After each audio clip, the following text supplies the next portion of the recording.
Hi everyone, Hi, I'm Karen, and I'm May, and we are from Boomers to Gen Z.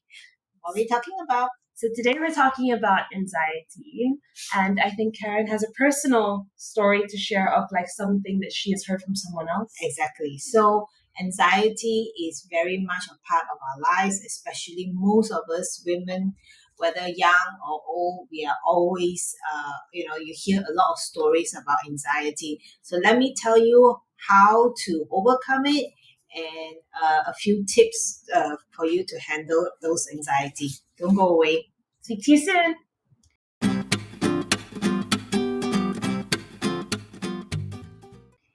Okay, so today we're going to talk about anxiety. It's something that a lot of people are not aware, me, that we as women generally, because of our menses and our cycle, we have this hormone imbalance that happens in our body. Okay. So let me ask you, when you are having your period or after, do you feel a little All over the place? Yeah, I do. More than usual. So tell us about your experience. So when actually a few days before my period comes, I tend to have a very low mood. I'm very emotional, very sensitive. I nitpick, so I will fight with my romantic partner. I will be cranky with my child as well, and I nitpick on little issues. And I just feel very cranky. I eat a lot. Nothing you. I can cry, but I don't know why I'm crying. And then after my period comes on like the third, fourth day, I'm like, oh. Everything is happy again. Yeah, everything's good again. What was I angry about anyways in the first place? So that's right how it works. Okay, so that is in correlation to our hormones. Remember in previous episodes I talked about estrogen and progesterone and how as you get older, studies have shown that when you're in your 30s, you already will lose 50% of your hormone imbalance, your hormone quota, let's say.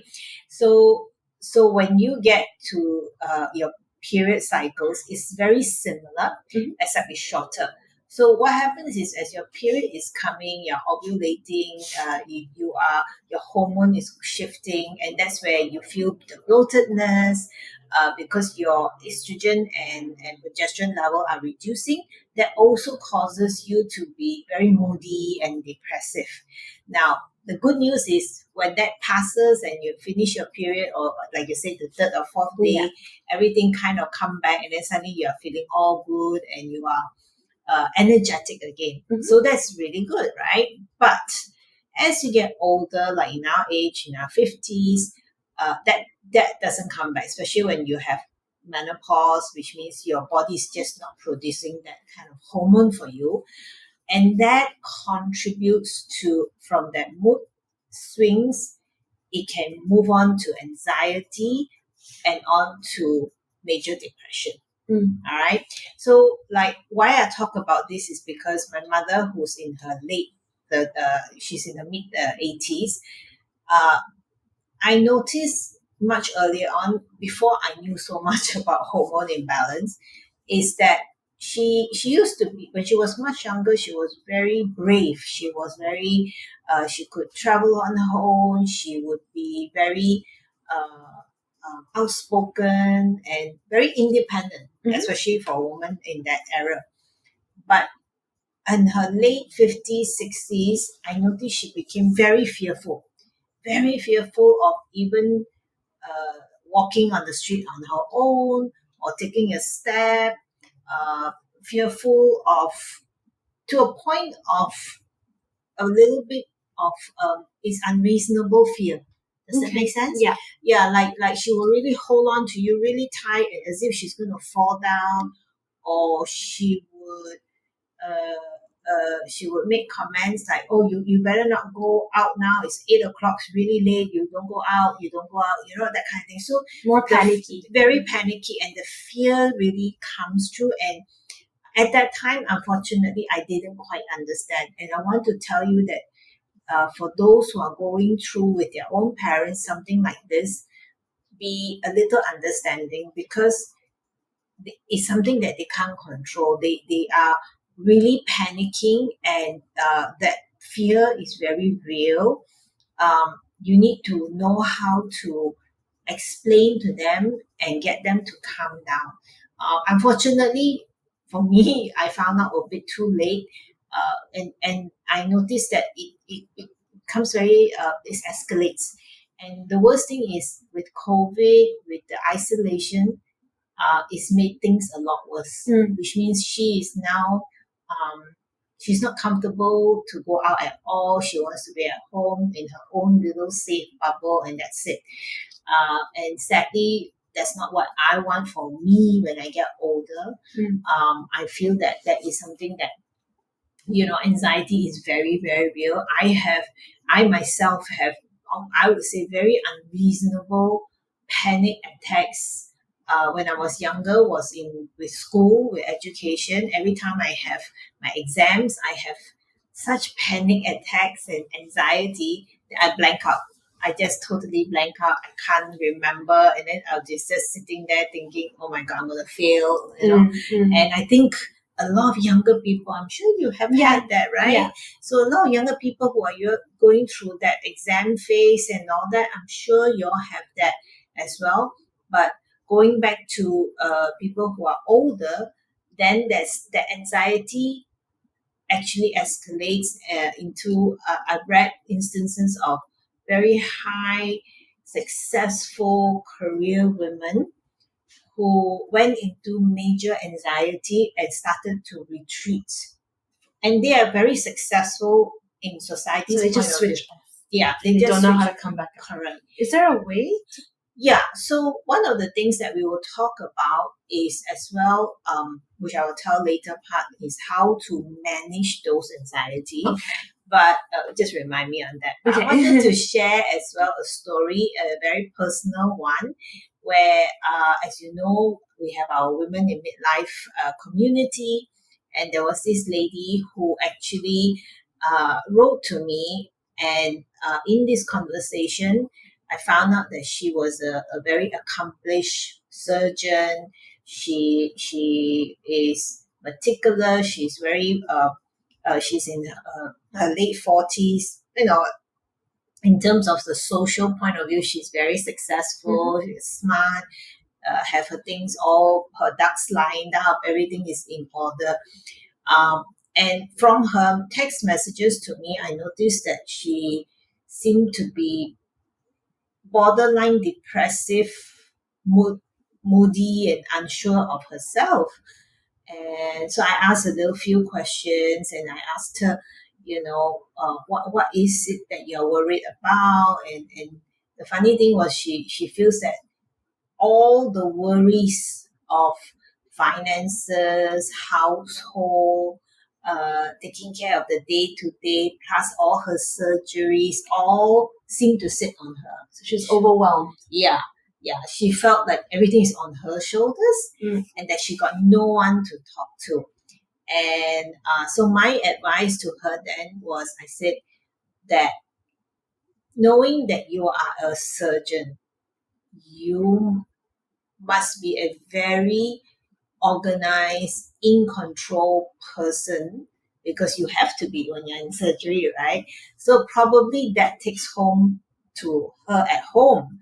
And I asked this very simple question: have you shared this anxiety and your concerns with your husband? And she didn't say anything. I said, sometimes in my experience is that our spouse, our partner actually wants to help us. But men in general, not everybody, are really like blur as sotong, as I like to call it, because they would assume that, oh, my wife is a very accomplished individual who has everything in order. So they don't think that we may be going through all these problems. So then she did talk to the husband eventually, and a couple of days later she texted me, and her whole text seemed so much lighter, so much like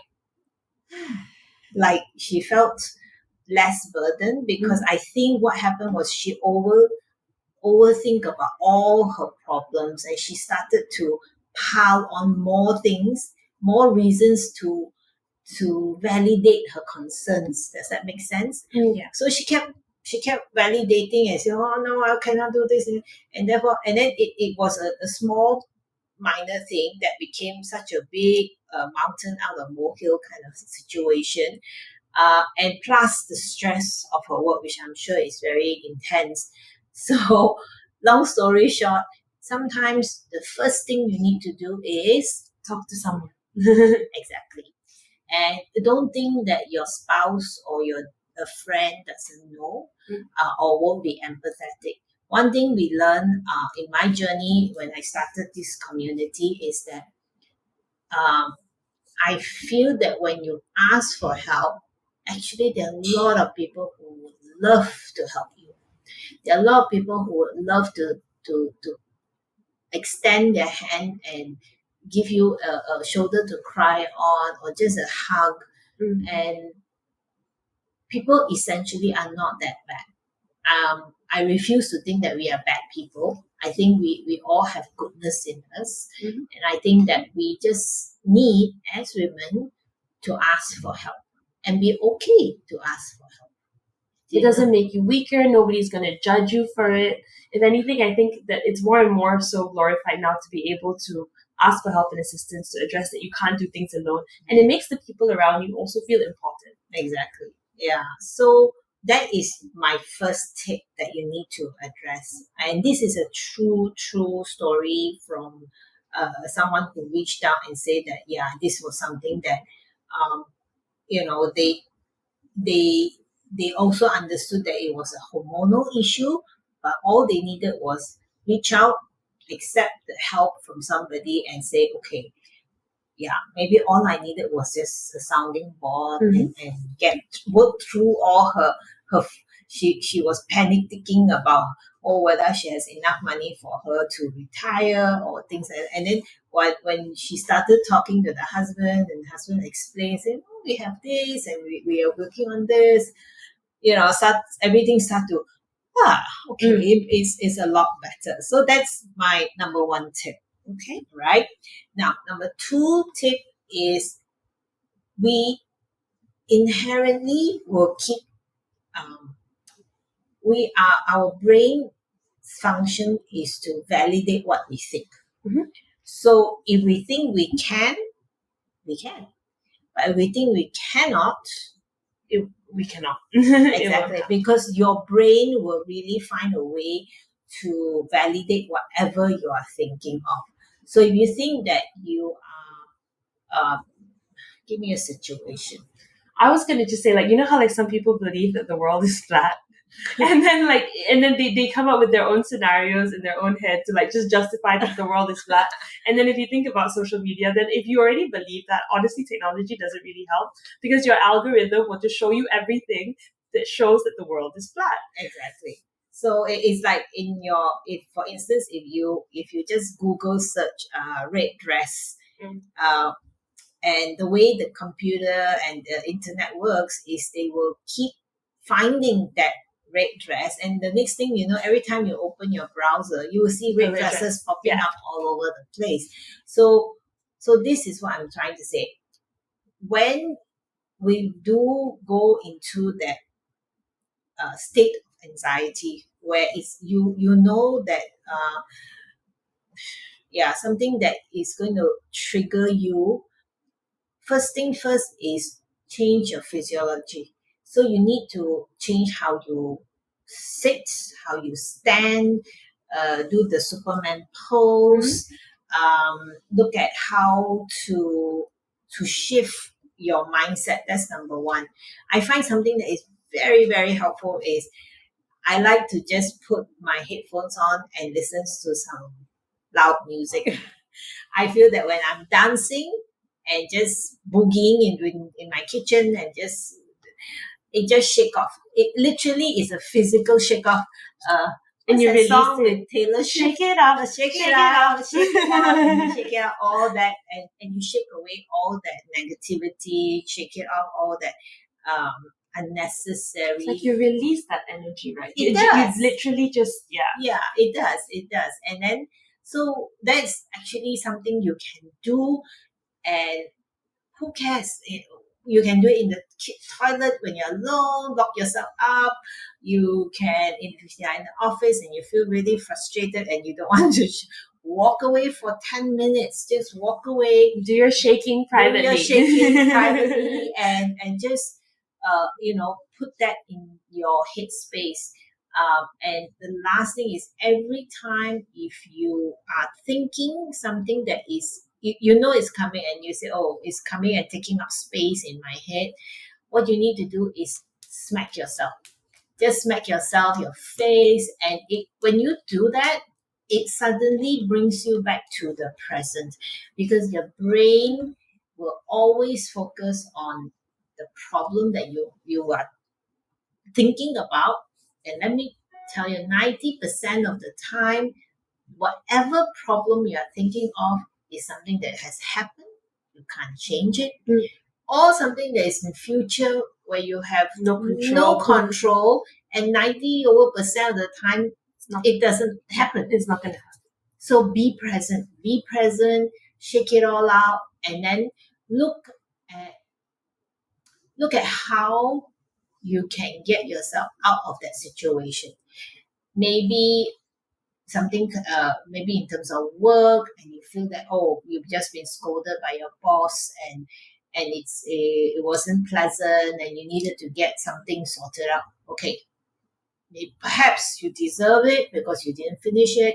Never mind, you walk away, have a breather, be present, and then start thinking, okay, after that 10-15 minutes of that, you being present and letting your brain stop for a while and stop working and just being present, you will actually find solutions coming to you, because you allow whatever it is to say, okay, maybe the first step is, all I have to do is call this person to help, or call that person to help, or I can get a supplier to resolve this, whatever it may be. And just take that mini steps towards resolving that issue, because we need to learn how to control that stress. Because women, listen, after your menopause hits, if we continue to have such high stress and unnecessary anxiety in our lives, it can affect your cardiovascular health. And I'm not kidding. So I want you to take this very seriously. 3 simple tips.